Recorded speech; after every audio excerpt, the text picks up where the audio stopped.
The date was May 21st, 1943. A humid morning in Tunisia, North Africa. The war had left its scars across the desert, burned-out vehicles, abandoned equipment, and the lingering smell of cordite in the air.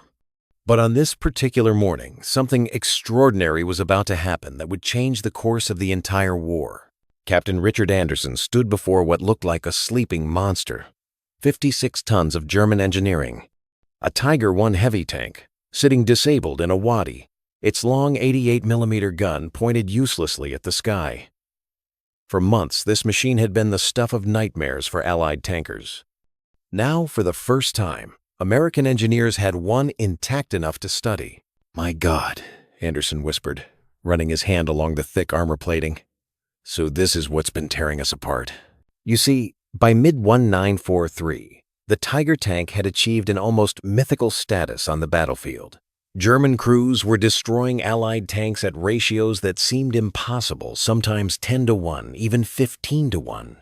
American Sherman tanks, the backbone of the Allied armored forces, were being shredded like tin cans. British Churchills fared little better. Men were dying, and nobody understood why this beast was so unstoppable. The stories from the front lines were horrifying. Lieutenant James Murphy from the 1st Armored Division had written in his journal just weeks earlier, "We hit one with 3 shells. 3 direct hits. The rounds just bounced off like pebbles. Then it turned its turret toward us. And, God help me, I watched Thompson's tank explode. Just explode. The entire crew gone in an instant." This wasn't just about statistics or battle reports. This was about terror. Tank crews were requesting transfers.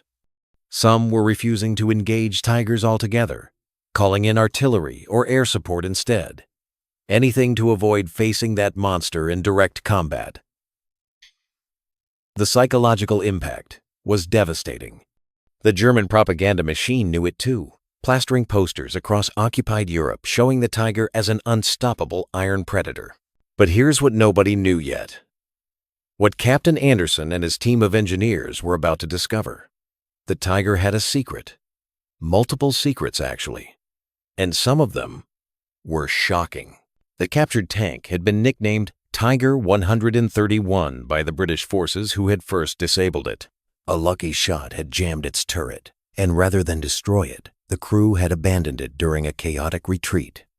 It had taken 3 days to retrieve the massive vehicle and transport it to the Allied testing facility near the coast. Now, standing in a heavily guarded compound, a team of America's best mechanical engineers, metallurgists, and weapons specialists were about to begin the most important autopsy of the war. Major General Harold Burton, who oversaw all Allied armor development, had flown in personally for this. He stood smoking a cigarette, his face grim as he addressed the assembled team. "Gentlemen, our boys are dying out there because they're afraid. They're afraid because they don't understand this machine. We've been fighting blind, making assumptions based on battlefield observations and propaganda. Today, that ends. I want this tank torn apart piece by piece. I want to know everything, be its strengths, yes, but more importantly, its weaknesses, because I promise you, this thing bleeds. We just need to find out where." The engineers exchanged glances. Some looked eager, others apprehensive. Captain Anderson felt both. He had lost friends to Tiger tanks, good men. He wanted answers. But part of him wondered if opening this beast up would only reveal how impossibly outmatched they really were. The first test began at 0800 hours. They would fire captured German ammunition at Tiger 131's armor from various angles and distances, documenting everything. Then they would use American weapons, the 75mm gun from the Sherman, the 76mm that was just entering production, the British 17-pounder. They needed data, hard numbers, not battlefield mythology. Lieutenant Colonel Robert Morrison, the chief ballistics expert, supervised the first shot. A German 75mm round, the standard anti-tank weapon used by the Panzer IV, fired at the Tiger's frontal armor from 500 yards. The impact was spectacular, a shower of sparks. a thunderous clang that echoed across the testing ground. But when the smoke cleared, the armor showed only a small crater. The shell hadn't penetrated. "Jesus," someone muttered.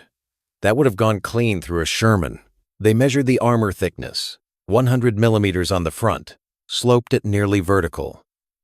For context, a Sherman's frontal armor was only 51 millimeters. The Tiger had nearly twice the protection, and it was better angled too. It was like comparing a knight's full-plate armor to a leather jacket. But then something strange happened during the third test. They had moved to fire at the Tiger's side armor, which battlefield reports suggested was equally impenetrable. The round struck at a 90-degree angle, and it went through. The engineers rushed forward, stunned. Captain Anderson stuck his finger through the hole, his mind racing. "How thick is this?" he demanded. The metallurgist measured carefully. 80 millimeters, sir. But look at this. He ran his hand along the armor plate's edge. There's no slope. It's completely vertical. And the quality of the steel. "Run a hardness test, quickly." While they waited for the results, Anderson crawled inside the Tiger for the first time. The interior was surprisingly spacious compared to a Sherman. But something immediately struck him as odd. The transmission. The engine compartment access. The way the turret mechanisms were laid out. Everything seemed overcomplicated. Beautiful. Yes. German engineering at its finest. But overcomplicated. He'd worked on cars before the war, knew machines intimately. And what he was seeing inside this Tiger worried him for a completely different reason than he'd expected. This wasn't the streamlined, efficient war machine of propaganda. This was something else entirely. The metallurgist's voice cracked over the radio. "Captain, you need to hear this. The armor quality, it's not what we thought. The steel is brittle. The carbon content is all wrong. This isn't proper tank armor. This is desperation." Anderson climbed out of the tank, his heart pounding. Around him, other engineers were making discoveries, calling out measurements, photographing components. The systematic dissection of the Tiger had barely begun, but already the myth was starting to crack. What they would discover over the next 72 hours would shock the Allied High Command and change the entire approach to armored warfare. The Tiger wasn't invincible. Far from it. In fact, it was flawed in ways that seemed almost impossible for German engineers to have overlooked. But those revelations were still to come. As the sun set on that first day, Captain Anderson sat in his tent, writing a preliminary report by lamplight. His hands were shaking slightly, not from fear anymore, but from excitement, from hope. "The Tiger tank," he wrote, "may be the most dangerous vehicle on the battlefield. But it is not a superweapon. It is, I believe, a very dangerous machine operated by very skilled crews.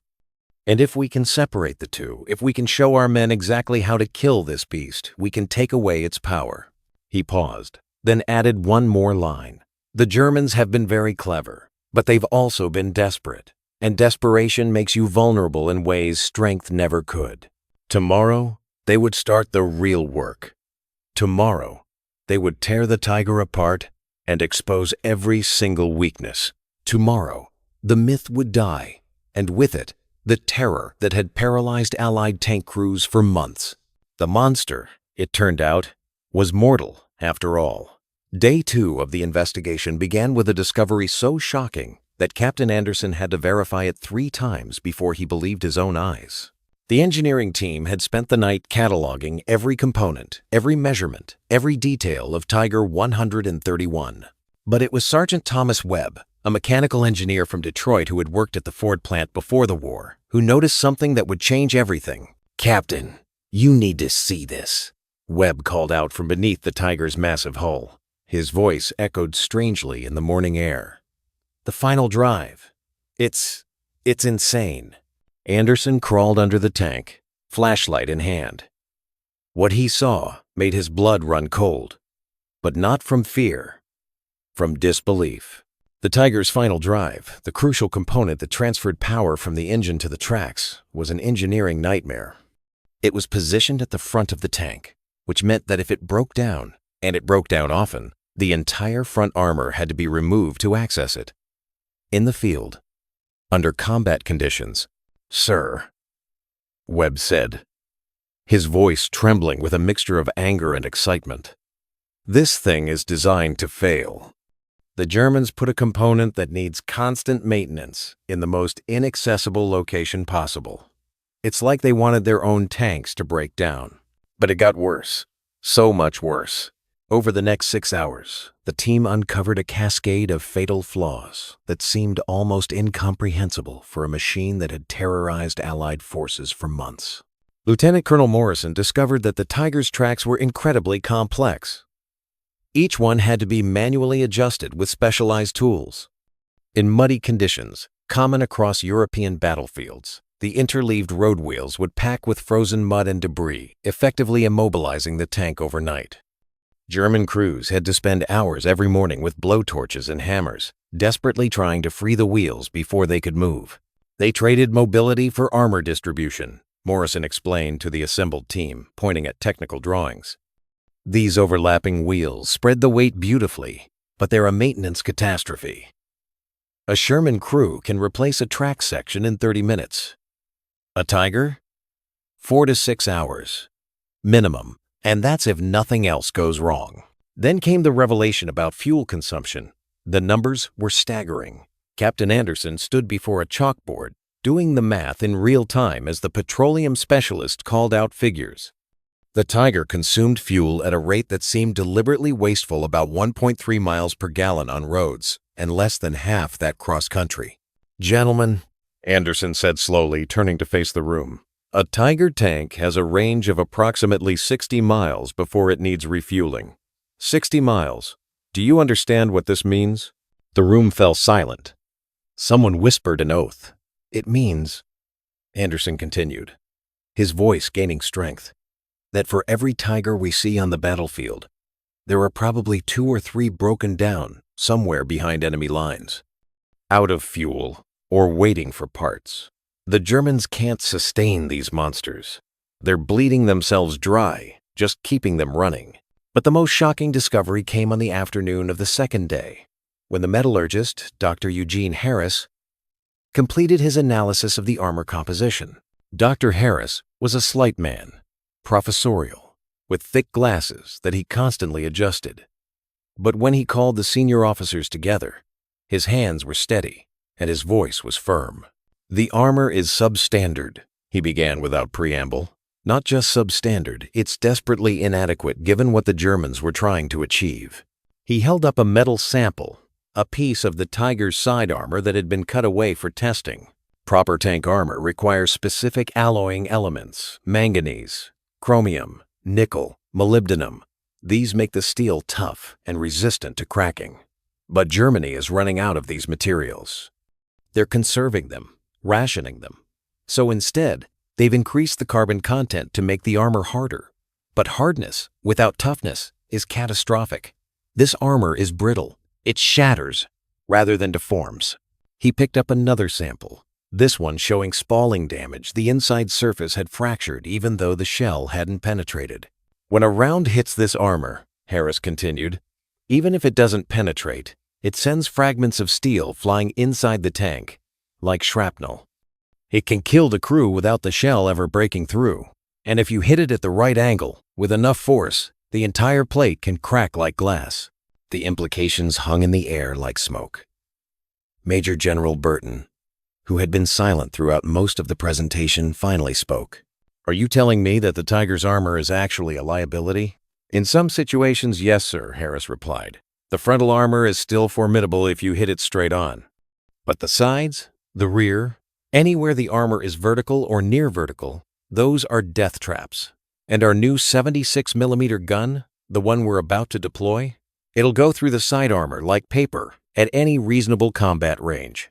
But perhaps the most damning discovery came from the simplest observation. Captain Anderson had been timing everything: how long it took the turret to traverse, how quickly the crew could reload, how fast the tank could accelerate from a stop. The Tiger was slow, not just in top speed, which everyone knew, but in every aspect of combat operation. The turret traverse was manual, powered by the gunner's muscles. A full 360-degree rotation took a full minute of hard cranking. The Sherman's powered traverse could do the same in 15 seconds. Tactics, Anderson said suddenly, interrupting another technical discussion. The room turned to look at him. Gentlemen, we've been focused on penetration values and armor thickness. But none of that matters if we can't hit the tiger in the right place. And I think I know how. He walked to a map of typical European terrain villages, hedgerows, forests.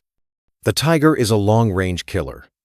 Its 88mm gun is accurate out to 2,000 yards or more. But it's slow. It can't turn quickly. And its side armor is vulnerable. So we don't fight it on its terms. We close the distance. We use terrain. We hit it from multiple angles simultaneously. Lieutenant Morrison nodded slowly, seeing where Anderson was going. The Germans have been using the Tiger as a defensive anchor. Morrison added, they position it in a strong point and let it dominate a sector. But if we can flank it, if we can force it to turn, to maneuver, it becomes a target instead of a threat, Anderson finished. These tanks aren't invincible. They're powerful, but fragile. They're deadly, but slow. And most importantly, there aren't that many of them. Germany is producing maybe 100 Tigers per month. We're making thousands of Shermans. We can afford to trade 3 for 1 and still win. The room erupted in discussion. Plans began forming, tactics being debated, doctrine being rewritten in real time. But then Sergeant Webb raised his hand, hesitant. Sir, there's one more thing. The transmission. I pulled it completely apart today. He swallowed hard. It's designed to last maybe 500 miles before it needs replacement. Maybe. Under ideal conditions, most are failing at 300 miles or less. And to replace it, you need a crane, a field workshop, and about 40 hours of work. The silence that followed was profound. How far is it from Berlin to the Eastern Front? Someone asked quietly. Over 1,000 miles, came the answer. Then most of these Tigers, Major General Burton said slowly, realization dawning, most of these Tigers are breaking down before they even reach the battle. Captain Anderson felt something shift in his chest. Not just relief, but something more profound. Understanding. The Tiger wasn't a superweapon. It was a desperate gamble by a regime running out of options, running out of materials, running out of time. Yes, it was dangerous. Yes, it was deadly when used correctly by skilled crews. But it was also a monument to German desperation, over-engineered, under-resourced, and fundamentally unsustainable. As night fell on the second day, Anderson sent his report up the chain of command. The title was simple, but revolutionary. Tiger Tank. Analysis and recommended engagement tactics. Inside, he detailed everything. Every weakness, every flaw, every vulnerability, and most importantly, exactly how to kill one. The report would reach General Eisenhower's desk within 48 hours. Within a week, translated copies would be distributed to every armored division in the Allied forces. Tank crews would study it like a holy text. Tactics would be revised. Training would be updated. The myth was dying, and with it, the paralyzing fear that had given the Tiger its greatest weapon, psychological dominance. But the real test was still to come. Because knowing how to kill a Tiger and actually doing it on a chaotic battlefield with shells exploding around you were two very different things. That test would come sooner than anyone expected. August 8th, 1944, Normandy, France. 3 months after D-Day. Lieutenant Jake Hartman sat in the commander's hatch of his M4 Sherman tank, watching the morning mist rise from the hedgerows. His crew was exhausted. They'd been fighting for 63 days straight since landing on Omaha Beach. But today was different. Today, everything they'd been taught was about to be tested. Inside his breast pocket was a folded, oil-stained document. Every tank commander in the division had received one. The title read, Tiger Tank. Analysis and Recommended Engagement Tactics. Hartman had read it so many times, he'd practically memorized it. But reading about killing a tiger and actually facing one were universes apart. Lieutenant, his gunner, Corporal Danny Martinez, called up from below. Radio traffic. Battalion says there's a Tiger operating in our sector. The 501st Heavy Panzer Battalion. They knocked out 4 Shermans yesterday near Vire. Hartman felt his stomach tighten. His hands went cold despite the summer heat. Every instinct screamed at him to call for air support, to wait for tank destroyers, to do anything except face that monster with his thin-skinned Sherman. But then he remembered something Captain Anderson had written in that report, a line that had stuck with him. The Tiger's greatest weapon is fear. Take away the fear, and you take away half its power. All tanks. This is Hartman. He spoke into the radio, trying to keep his voice steady. We've got new orders. Intelligence suggests the Tiger is using the crossroads at map reference 247 to 891 as a defensive position. We're going to do exactly what the manual says we're going to kill it. There was silence on the radio. Then, Sergeant Bill Cooper's voice crackled through. Sir, with all due respect, that's a Tiger. We've got 4 Shermans. The math doesn't work. The math never worked, Cooper, Hartman replied, surprised by the firmness in his own voice. But now we know why. Listen up, everyone. The Tiger can't turn fast. Its turret traverse is manual. Its side armor is vulnerable. We hit it from multiple angles simultaneously, just like the doctrine says. We make it choose which threat to face, and while it's turning, we kill it. He could almost hear the doubt over the radio. These men had seen what Tigers could do. They'd pulled dead friends from burning Shermans. But Hartman pressed on. Cooper, you and Williams will approach from the west through the orchard. Use the terrain. The Tiger's gun depression is limited. It can't shoot down into depressions effectively. Martinez and I will move up the road to draw its attention. When it turns to face us, you hit it in the side. Aim for the lower hull, where the armor is thinnest. The 76mm will punch through at close range.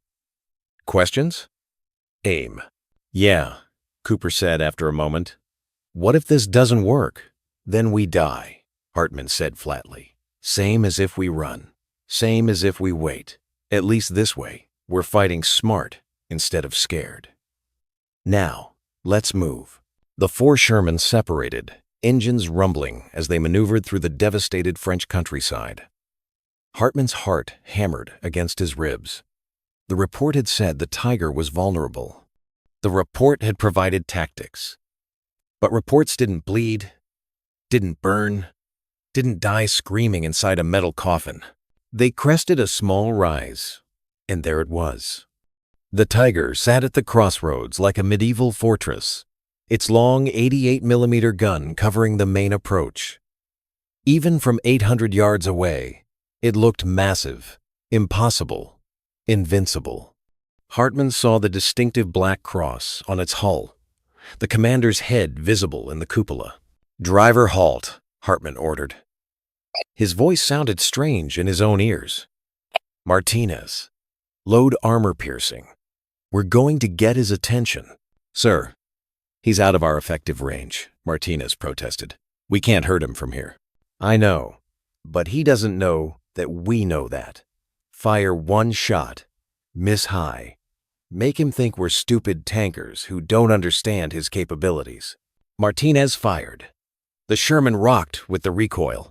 The round sailed harmlessly over the Tiger's turret, exactly as intended. For a heartbeat, nothing happened. Then, with agonizing slowness, the Tiger's turret began to traverse. The manual crank system meant it was turning at a glacial pace, but the 88mm gun was rotating toward them like the finger of death. Driver, reverse behind the ridge, now, Hartman shouted. The Sherman lurched backward just as the Tiger fired. The shell screamed overhead, missing by yards, but Hartman wasn't watching. He was counting. Cooper, he's facing east now. His side is exposed. Move in. Over the radio came Cooper's voice, tight with adrenaline. I see him. I see his flank. Range 300 yards.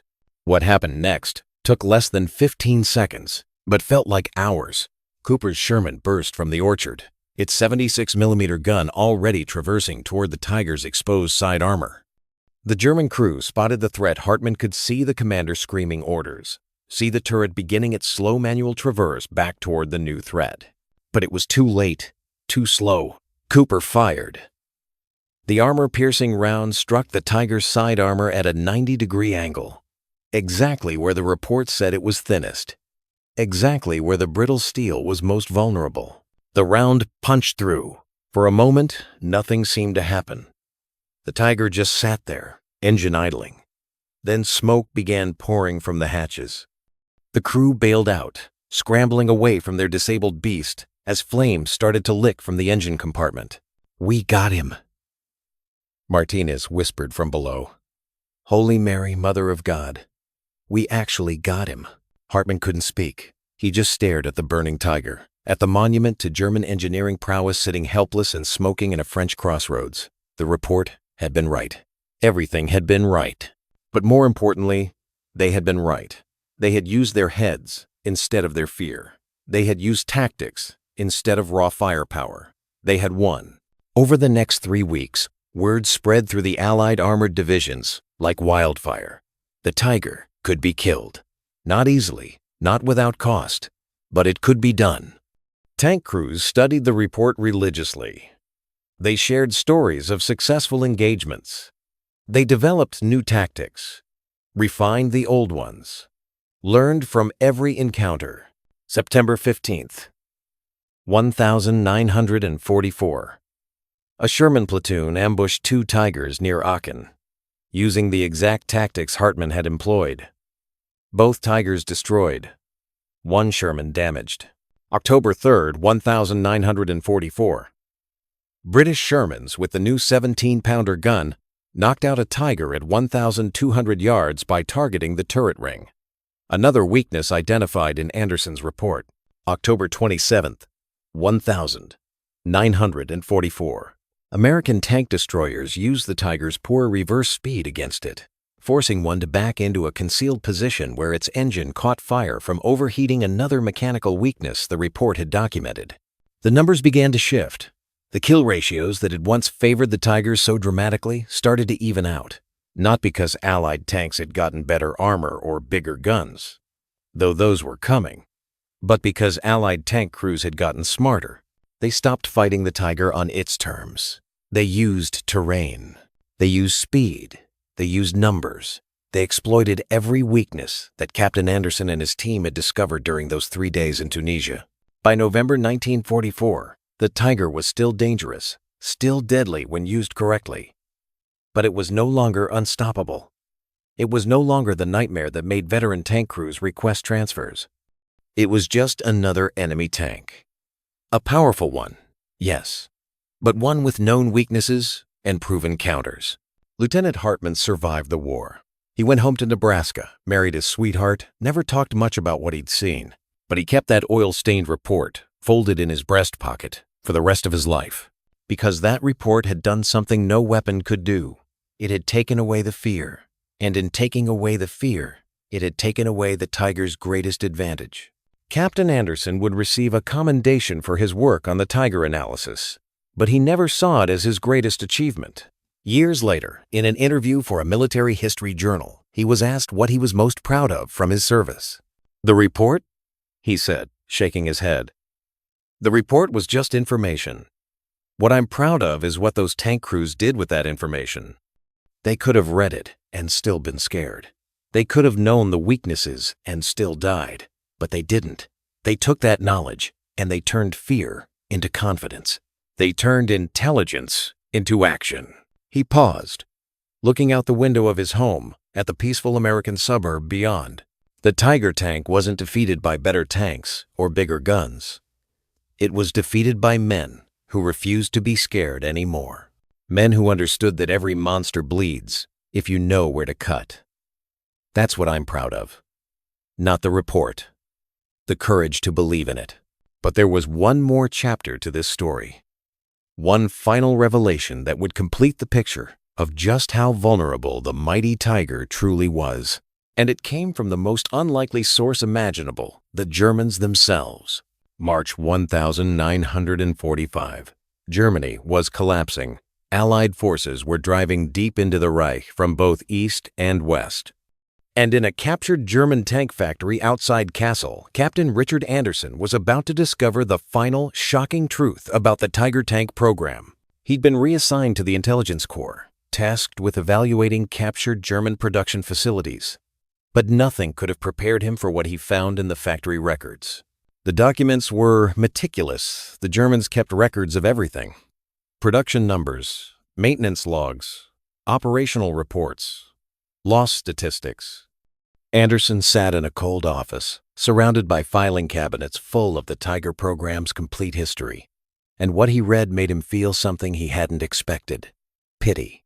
"My God," he whispered, running his finger down a production report from 1943. They only made 1,347 Tigers. Total. In the entire war. His assistant, Lieutenant Sarah Chen, looked up from another stack of documents. "Sir, the United States produced over 49,000 Sherman tanks during the same period. The Soviets made even more T-34 seconds." "I know," Anderson said softly, "but look at this. Look at what it cost them to make even that many." The numbers were staggering. Each Tiger required 300,000 man-hours to build. A Sherman took 10,000.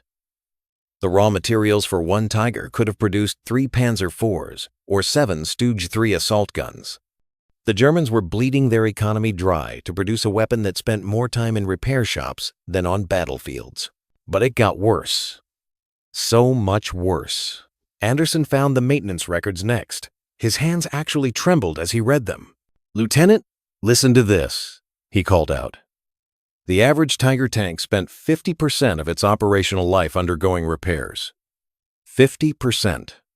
And the primary cause of loss wasn't enemy action, it was mechanical breakdown and abandonment. They were destroying their own Tigers because they couldn't repair them in the field. Chen walked over, reading over his shoulder. "Sir, this report says that in the Battle of Kursk, the Germans started with 146 Tigers. After 2 weeks, they had 43 operational. The rest were either destroyed or broken down, and most of those broke down," Anderson added, flipping through another report. "The Soviets captured dozens of them intact, just abandoned on the side of roads with thrown tracks or failed transmissions. But the most damning document was a memo from Albert Speer, Hitler's Minister of Armaments, dated October 1943. Anderson read it aloud, his voice heavy. "The Tiger tank program is consuming resources at an unsustainable rate. Each unit requires constant supply of spare parts, specialized tools, and trained mechanics. The strategic benefit does not justify the economic cost. However, the Führer considers the Tiger essential for propaganda purposes and will not authorize termination of production." Anderson set the memo down carefully, as if it might explode. "Propaganda purposes," he repeated. They knew it was a failure, and they kept building them anyway because Hitler liked the idea of a super tank. Over the next week, Anderson and his team pieced together the complete picture of the Tiger program, and it was a story of desperation, denial, and catastrophic waste. The Germans had started developing the Tiger in 1941, rushing it into production in 1942 to counter Soviet heavy tanks, but they'd skipped critical testing phases. The first Tigers sent to the Eastern Front in late 1942 were mechanical disasters. All 4 broke down during their first engagement. The crews had to destroy them to prevent capture.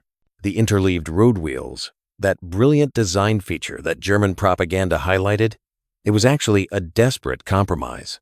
The Tiger was so heavy that conventional suspension couldn't support it. The overlapping wheels distributed the weight, yes, but they made maintenance impossible and turned the tank into a sitting duck in winter conditions. The armor problems that Dr. Harris had identified weren't oversights, they were necessity. By 1943, Germany was running critically short of the alloys needed for proper tank armor. They had to make compromises, betting that thickness alone would be enough. It wasn't. And the transmission issues? Those were the result of trying to adapt an existing design to a tank that was far heavier than originally planned. The Tiger had grown from a planned 45 tons to 56 tons during development, but they'd never redesigned the drivetrain to handle the extra weight. It was like putting a compact car's transmission in a semi-truck and expecting it to work. But perhaps the most revealing document Anderson found was a series of letters between German tank commanders and the High Command, dated throughout 1944. One letter, from a Tiger Battalion commander named Kurt Nispel, was particularly striking. "We have been assigned 6 new Tiger tanks. Of these, 2 broke down during transit and are awaiting parts. 3 are operational but require immediate maintenance on their final drives. The 6th caught fire during engine startup and is a total loss. My men are excellent soldiers, but they cannot fight if they spend every day repairing their machines. We would be more effective with twice as many Panzer IVs." Another, from SS Hauptsturmführer Michael Wittmann, one of Germany's most famous tank aces. "The Tiger is a fearsome weapon in the hands of an experienced crew. But it requires perfect conditions, good roads, short distances, constant maintenance, and adequate fuel supplies. On the Eastern Front, we have none of these. I have personally destroyed 138 enemy tanks, but I have lost 4 Tigers to mechanical failure and only 2 to enemy fire. This is unacceptable." Wittmann was killed in action a few weeks after writing that letter, his Tiger ambushed by British Shermans who had read Anderson's report and knew exactly how to flank and destroy the supposedly invincible beast. Anderson found production orders showing that by late 1944, Germany had essentially given up on the Tiger I and was pivoting to the Tiger II, an even heavier, even more complex version that suffered from all the same problems magnified. They were doubling down on failure. The final production run of Tiger I tanks ended in August 1944. In total, Germany produced approximately 1,347 of them over 2 years. In that same period, the Allies destroyed or captured about 1,400 German tanks of all types per month. The math was brutal. Even if every Tiger had been invincible, which they demonstrably weren't, there simply weren't enough of them to matter strategically. Lieutenant Chen found one final document that seemed to sum up the entire tragic farce of the Tiger program. It was a report from a German logistics officer, dated January 1945. "We have 12 Tiger tanks in our sector. 6 are non-operational due to mechanical issues. 3 are awaiting fuel. 2 are operational but have no ammunition due to supply line disruptions. 1 is combat ready. The enemy has 200 Sherman tanks in the same sector.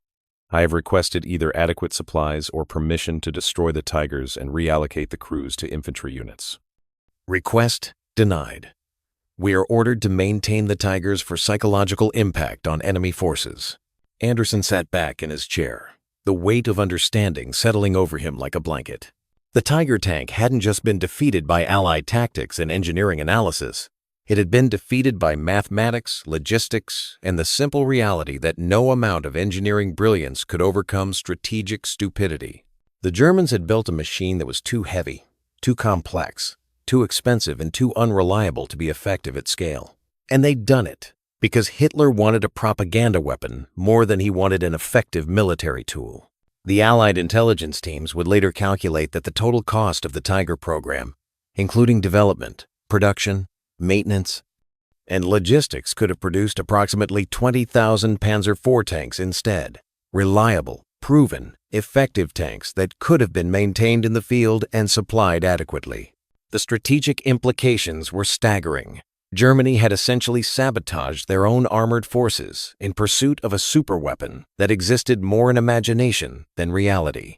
Anderson wrote his final report on the Tiger program in April 1945, just weeks before Germany surrendered. The conclusion was stark. The Tiger I tank represents perhaps the most comprehensive failure in military procurement of the modern era.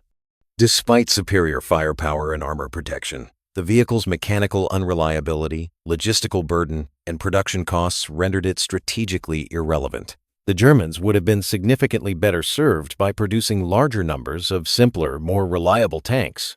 More importantly, the Tiger program demonstrates the danger of prioritizing psychological impact and propaganda value over practical military effectiveness. The Allies feared the Tiger because we did not understand it. Once we did, it became just another target, and not even a particularly difficult one. The lesson for future conflicts is clear. There is no such thing as a superweapon. There are only weapons used intelligently or foolishly.